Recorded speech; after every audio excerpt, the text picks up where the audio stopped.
SASDOவின் பிரதான செய்திகள். முதலில் தலைப்புச் செய்திகள். அரசு ஊழியர்களின் சம்பள அதிகரிப்பு தொடர்பில் அரசாங்கம் வெளியிட்டுள்ள முக்கிய தகவல். வேகமாக பரவிவரும் கொடிய தொற்று, சுகாதார அமைச்சு வெளியிட்டுள்ள அறிவிப்பு. பிரச்சார கூட்டத்தில் பட்டாசுகள் வெடித்த மூவர் கைது. மாமனாரை கூறிய ஆயுதத்தால் தாக்கி கொலை செய்த மருமகன். யாழ்ப்பாணத்தில் பரிதாபமாக உயிரிழந்த உயர்தர பாடசாலை மாணவி. வியட்நாமை புரட்டி போட்ட சூறாவளி, 87 பேர் பலி. தொடர்பன விரிவான செய்திகள். தாயகச் செய்திகள். அரசு ஊழியர்களின் சம்பள அதிகரிப்புக்கு அமைச்சரவை அங்கீகாரம் வழங்கவில்லை என வெளியான செய்திகள் பொய்யானவை என அரசாங்கம் தெரிவித்துள்ளது. ஜனாதிபதி ஊடக பிரிவு வெளியிட்டுள்ள அறிக்கையின் மூலம் இதனை உறுதிப்படுத்தியுள்ளது. அரசு சேவையில் உள்ள சம்பள முரண்பாடுகளை கையாள்வதற்காக நியமிக்கப்பட்ட நிபுணர் குழுவில் இடைக்கால அறிக்கையானது நிதி, பொருளாதார ஸ்திரப்படுத்தல் மற்றும் தேசிய கொள்கை அமைச்சர் என்ற வகையில் ஜனாதிபதியால் கடந்த மாதம் 12ஆம் தேதி அமைச்சரவைக்கு சமர்ப்பிக்கப்பட்டது. இதனை அமைச்சரவை பரிசீலித்து அங்கீகரித்ததுடன் 2025ஆம் ஆண்டை அடிப்படையாக கருதி அனைத்து அரசு ஊழியர்களுக்கும் ஒவ்வொரு 3 வருடங்களுக்கு ஒரு முறை திருத்தத்துக்கு உட்படும் வகையில் 25,000 ரூபாயை மாதாந்த வாழ்க்கை செலவு கொடுப்பனவாக வழங்க தீர்மானிக்கப்பட்டுள்ளதாக சுட்டிக்காட்டப்பட்டுள்ளது. மேலும் எனவே இவ்வாறான உணர்வுபூர்வமான விடயங்களை வெளியிடும் போது மக்களை தவறான வழிநடத்தும் பொய்யான செய்திகளை வெளியிடாமல் உண்மைகளை ஆராய்ந்து சரியான தகவல்களை மக்கள் மையப்படுத்துமாறு அனைவரையும் கேட்டுக்கொள்கிறோம் என்று குறிப்பிடப்பட்டுள்ளது.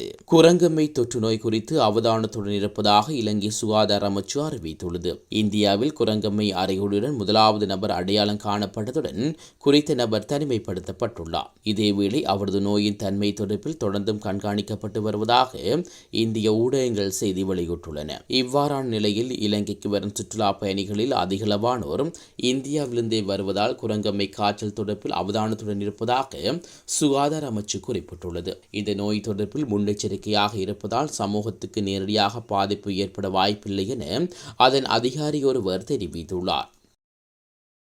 கண்டியில் இடம்பெற்ற தேர்தல் பிரச்சார கூட்டத்தில் பட்டாசுகள் வெடித்த சம்பவம் தொடர்பில் 3 சந்தேக நபர்கள் கைது செய்யப்பட்டுள்ளதாக போலீசார் தெரிவித்துள்ளனர். ஐக்கிய மக்கள் சக்தியின் ஜனாதிபதி வேட்பாளரான சயித் பிரேமதாசாவுக்கு சார்பாக நடைபெற்ற தேர்தல் பிரச்சார கூட்டத்திலேயே இந்த சம்பவம் இடம்பெற்றுள்ளது. இதனையடுத்து போலீஸ் குற்றப்புலனாய்வு பிரிவினரால் மேற்கொள்ளப்பட்ட விசாரணையில் சந்தேக நபர்கள் கைது செய்யப்பட்டுள்ளனர். பட்டாசு வெடித்ததில் போலீஸ் அதிகாரி உட்பட 8 பேர் காயமடைந்ததாக தெரிவிக்கப்பட்டிருந்தமை குறிப்பிடத்தக்கது.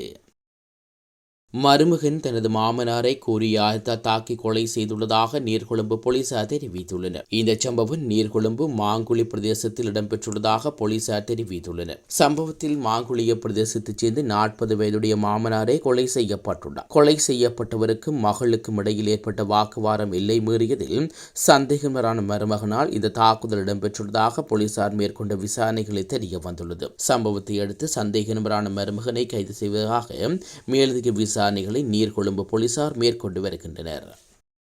யாழ்ப்பாண பகுதியொன்றில் டிப்பர் வாகனம் மோதியதில் உயர்தர பிரிவு மாணவி ஒருவர் உயிரிழந்த சம்பவம் பெரும் சோகத்தை ஏற்படுத்தியுள்ளது. குறித்த விபத்து யாழ் கொக்குவில் கிழக்கு பகுதியைச் சேர்ந்த குறித்த மாணவியை உயிரிழந்திருப்பதாக தெரிவிக்கப்பட்டுள்ளது. இச்சம்பவம் தொடர்பில் மேலும் தெரிய வருவதாவது, துவிச்சக்கர வண்டியில் தனியார் கல்வி நிலையத்துக்கு சென்று கொண்டிருந்த வேளை ஆடியபாதம் வீதியில் பின்பக்கமாக வந்த டிப்பர் குறித்த மாணவி மீது மோதியுள்ளது. குறித்த விபத்தில் டிப்பர் வாகனத்தின் பின்புற சில்லானது மாணவியின் மீது ஏறியுள்ளது. விபத்தில் படுகாயமடைந்த மாணவி யாழ்ப்பாண போதனா வைத்தியசாலைக்கு கொண்டு சென்ற வேளை அங்கு அவர் உயிரிழந்தார். மாணவியின் சடலம் மீதான மரண விசாரணைகளை திடீர் மரண விசாரணைகள் அதிகாரி நமசிவாயம் பிரேம்குமார் மேற்கொண்டார். இந்நிலையில் உடற்கூற்று பரிசோதனைகளின் பின்னர் சடலம் உறவினரிடம் ஒப்படைக்கப்பட உள்ளது. உலகச் செய்திகள். வியட்நாம் வடக்கு கடலோர பகுதி மாகாணங்களான குவாங் நின், ஹபாக் ஆகிய பகுதிகளில் வீசிய கடும் புயல் காரணமாக 87 பேர் உயிரிழந்துள்ளதாக சர்வதேச ஊடகங்கள் செய்தி வெளியிட்டுள்ளன.